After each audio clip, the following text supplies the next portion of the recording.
अस्सलामुअलैकुम वरहमतुल्लाहि वबरकातुहू। दोस्तों, हम आज आपको फ्लेक्स मशीन में किस तरह प्रिंटिंग से पहले इंक को थोड़ा क्लीन किया जाता है, फिर उसके बाद प्रिंट छोड़ा जाता है।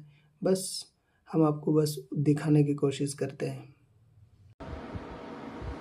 देखिए दोस्तों, फ्लेक्स में किस तरह इंक को साफ़ करके प्रिंट किया जाता है। देखिए ये इंक साफ़ हो गया। अब बस मशीन में कमांड देते ही प्रिंटिंग चालू हो जाएगी। देखते ये देखिए प्रिंट मशीन स्टार्ट।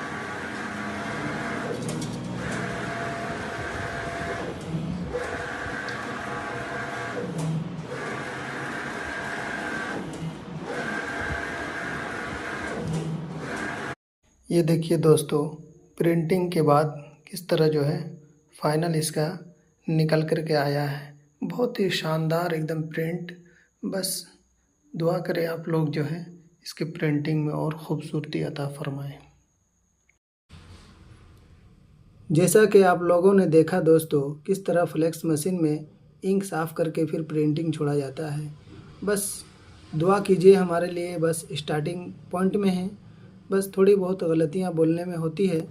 बस आप लोगों से यही गुजारिश है कि मेरे वीडियो को शेयर कीजिए और लाइक कीजिए और सब्सक्राइब कीजिए। अस्सलामु अलैकुम वरहमतुल्लाहि वबरकातुहू। और हमें सही वीडियो बनाने की तौफीक अता फरमाएं। आमीन।